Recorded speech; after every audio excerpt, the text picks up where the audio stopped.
Week 19 blog. So, this week I'm going to talk about YARP development. Wait, hang on, what is a YARP? YARP is, for those of you who are studying abroad but don't have to do this, I hate you and you're very lucky. A YARP is Year Abroad Research Project. Yeah. And we have to do it, it's compulsory. For our year abroad, I think it's something like 13% of our final degree mark. So we have to do this, we are lucky buggers. It consists of taking a topic that is in the kind of general topics of identity, linguistics, history. Well, we get given all this. And then you have to create your own topic and you have to research it and you have to do 6,000 words, which you think, that's nothing, in the target language. And yeah, that's due for May. So we had our first deadline, or have our first deadline, on the first day of week 20. So what do we have to do for that? We have to do an abstract on our progress and updated methodology. We wrote original proposal back in April, and that's 2,000 words in English, just proposing obviously what we're going to research for this year abroad. And now we have to give our, basically our final, or I say our final, we have to tell our lecturers our updated project. And now we basically got to give an update on our progress. So for example, mine was quite general and I had quite a few ideas kind of floating around when I did my original proposal. And I've now narrowed it down to one topic, one methodology, well, two methodologies, but they fit. And yeah, I've narrowed mine down a lot more. So I think I've kind of now got my final idea and my final project. But for others, they will still be toying with ideas, and it's not of like, this is for kind of people who are in second year now or first year now who are kind of thinking, oh my gosh, we've got to write a job in third year, what? You were thinking that exactly. No, this is not like a final, you have to have your ideas and solid now. You can still develop it, you can still change it, but it will be very risky right now. So I thought I'd kind of come together, what am I saying?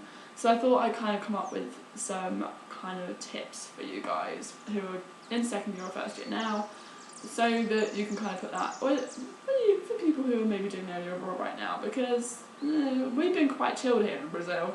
Like, we had our deadline coming up and we were like, oh, 1,000 words in Portuguese, that's fine.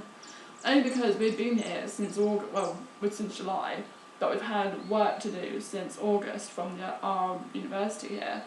So we're kind of used to the whole writing essays and exams in Portuguese because we've had nearly 5 months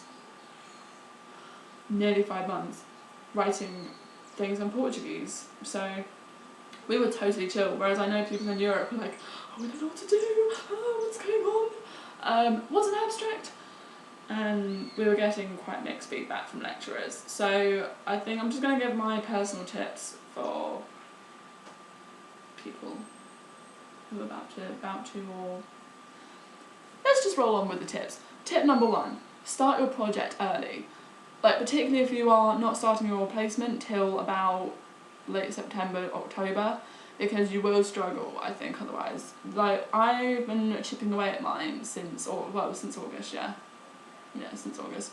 And just doing bits and pieces of reading. Like, I've got this book online just before I left. It's a capoeira book, because I'm doing my project on capoeira. But I got that and I've been doing bits and pieces from that. Like, and as you can see my little blue notes on top. And then I've also got a notebook, I'll find that way, that I've been jotting all my like thoughts and like brainstorming in. Can I say brainstorming? But yeah, I bought myself. It's a bit silly. It's the university here, but I've been putting all my ideas and things like that in like this notebook since we've been here. That's blank. So I completely knew what I had to write the abstract. For my actual project now, this could be interesting. I definitely need to really get down and work a bit more and do some more detail. But for the abstract, it was totally perfect. I had all my ideas just on in little bubbles and bullet points and things like that, just the whole time, so that like when I actually came to writing the abstract, it was all there and I could just, bam, write it all out.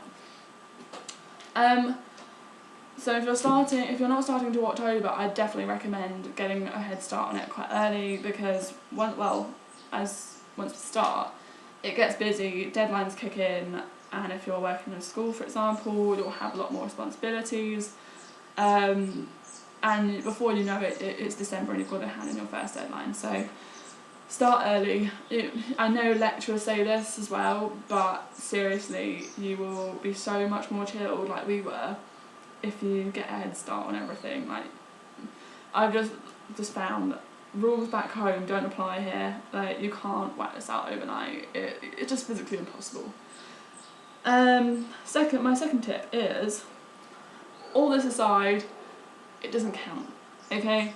This deadline, all you need to do is write 1,000 words with 10% either side, and get the 1,000 words in your target language on time. That's literally all you need to do. Like, this doesn't count towards the actual project. Yes, they said you might lose marks, but you won't. This is just the lecturers seeing whether you can keep deadlines. That's all they want to know at the end of the day. So, my second tip is, remember, it doesn't count. So, stop panicking. Just write it, okay? And just get it in on time. That's all that matters. You can change it as you go. If you don't have your final ideas, write it down, okay? Like, you're more likely to be penalised, and you're more likely to, they're more likely to pick on you and get more on edge if you don't hand it in on time. And make sure you write it in the target language as well, because that is also another thing. Yeah, make sure you read the instructions, as it were. My third tip is, take inspiration from your country, your host country. Like, there's so many people, there have been people who have been like, oh, but I don't want to write 1,000 words on my project right now, it's boring, or like, I don't like my project, or I don't like, you're not happy with your project. Well, it's December now. You've got to sit with this project for another half a year till May. You don't want to. Why would you put yourself through the agony of hating your project and having to write about a project you're not inspired by for another 6 months? That's not only going to ruin your year abroad, but it's just going to it is just going to ruin your year abroad. I don't understand that. So what I did, I went out. I'm doing mine on capoeira, which is basically a non-contact, most of the time, form of martial arts / dance, and I was getting to the point where I was like, I just don't want to write about this anymore. But then I went out and watched a capoeira group, and I took new inspiration from that again. I don't think there actually has been a moment, I know I just said, but that's for 5 seconds. It was getting to the point where I was like, I'm so bored of writing. Go out and experience it. Go out and see whatever it is you're writing about. Go and, I don't know, take a tour in a museum of whatever artifacts you're researching, or I don't know, go experience your host country. You're there to gather research, so go live it, Don't think it's all restricted to online and text-based work, You're being put in this situation to research it. So why would you sit on Google all day? Yeah. So that's my last tip really, is go take inspiration from your surroundings. It will renew your love for it, or it will tell you don't love it, and therefore you should go pick something else. So, because you've got till May, you don't want to be going through your whole year abroad thinking, I will write 6,000 words on something I don't like. Yeah, that's my final tip. And I don't want to be, I know I'm sounding a little bit moany right now, but I'm a person who likes to find solutions. So, here are some solutions for you. Yeah. I think while I'm on the topic of DARP and the project, and this may help you if you're not writing a project or specific to your year abroad, but I thought I'd kind of tell you a little bit about what I've been doing to kind of prepare myself for the project, just because, you know, might help you at the end of the day. So, what have I been doing? I have, for one, got a Year Abroad specific notebook so that I can write down all my ideas in this notebook, and it doesn't get mixed up with anything else. Like, I don't put other work in there, like, so it gets confused. That is literally my Year Abroad book, notebook, and I've made it a nice one, you know, with a nice pattern on the back.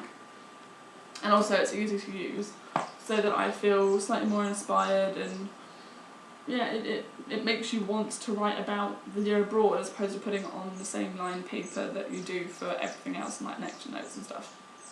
Boring. I then got myself, picked a topic that I knew I'd be excited about. So for example, I love dance, so I picked dance as my broad original topic. I then narrowed it down to capoeira because, hello, I'm in Brazil and capoeira is a huge popular deal. People practice it on the street, people practice it in a uni. It seems stupid not to go for something, and it needs to be something Brazilian based anyway, but capoeira is so popular. So then the next thing I did was I bought books before I came here online to kind of get myself excited again, you know, so I could read on the plane, like, because all the libraries are all, like, you know, all well and stuff, all very well, yeah. But I wanted books that I could write on and put notes in, so put lines on that and what have you. Just so that, and little sticky bits, so that I can then go back to it a couple of months down the line. Like, I haven't picked this one up since early October, it's now early December, but I'm going to be going back to it over the holidays. So I think buying books is just as worth, you know, as if anything good for you. Like, if you're like me and you like to take things slowly and you don't want to be thinking about, oh gosh, I need to get them back to the library. Yeah, and that leaves me on to the next thing, which is my Year Abroad folder. It's a chunky monkey. That's not the term, that's not actually what it's called, it's a huge folder.